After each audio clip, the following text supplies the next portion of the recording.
คืนหนึ่งในฤดูหนาวลมพัดแรงจนช่องไม้กระพือเสียงดังเด็กชายตัวเล็กๆชื่อนารุกอดเข่าบนเสื่อผืนเก่ารู้สึกหนาวจนแขนขาชาเขาคิดถึงผ้าห่มหนาๆที่เคยเห็นในบ้านเพื่อนที่ฐานะดีกว่า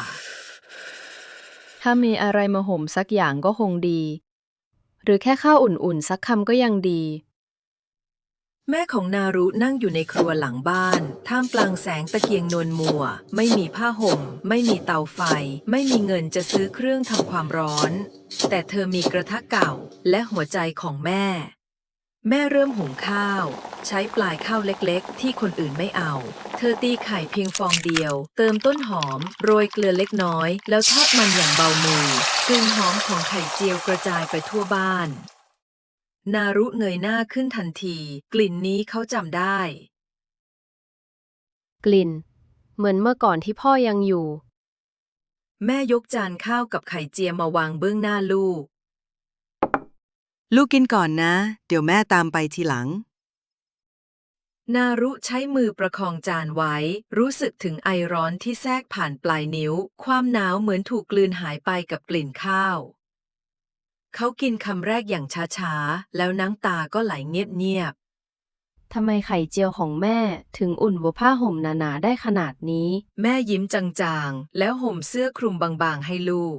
แม่ไม่มีผ้าห่มให้ลูกหรอก แต่แม่มีกับข้าวที่อุ่นใจเสมอ หลายปีผ่านไปนารุเติบโตทำงานในเมืองใหญ่มีทุกอย่างที่เมื่อก่อนเขาฝันถึงแต่ทุกครั้งที่เขากินไข่เจียวในร้านหรูๆเขากลับได้กลิ่นน้ำตาเก่าๆคืนวันนั้นเสมอวันหนึ่งเขากลับบ้านเปิดครัวหลังบ้านที่ยังอยู่ที่เดิมแม่แก่ลงแต่ยังทำไข่เจียวให้เขาเหมือนเดิมนารุกอดแม่แน่นแล้วกระซิบแม่รู้ไหมครัวของแม่คือที่ที่ผมไม่เคยหนาวเลยแม้แต่คืนเดียวในความทรงจำ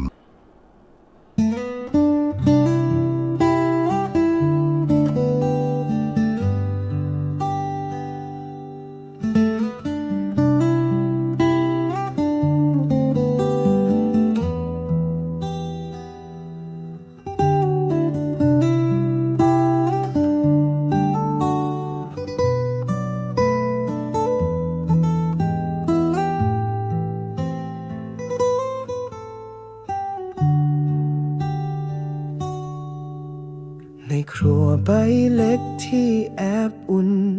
มือคุ้นเคยคอยหั่นผักต้มแกงวันธรรมดา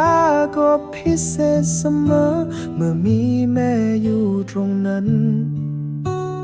กลิ่นข้าวสุกกับเสียงหัวเราะข้างใต้ฟื้นที่ยังคงเฝ้ารอทุกคำที่แม่ปรุงคือรักที่พูดไม่พอในครัวของแม่คือโลกทั้งใบไม่มีคำสอนใดจะดีกว่าการได้เห็นแม่ลงมือทำอย่างไม่เคยบ่นเลยเสียงหัวเราะยังลอยอยู่ในลมเย็นในครัวที่แม่เคยอยู่ฉันยังได้ยิน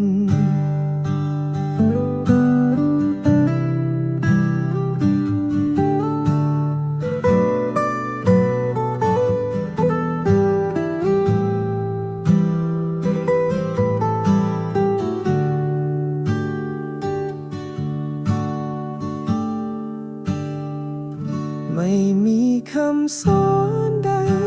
จะดีกว่าการได้เห็นแม่ลงมือทำอย่างไม่เคยบ่นเลยเสียงหัวเราะยังลอยอยู่ในลมเย็นในครัวที่แม่เคยอยู่ฉันยังได้ยินในครัวที่แม่เคยอยู่ฉันยังได้ยิน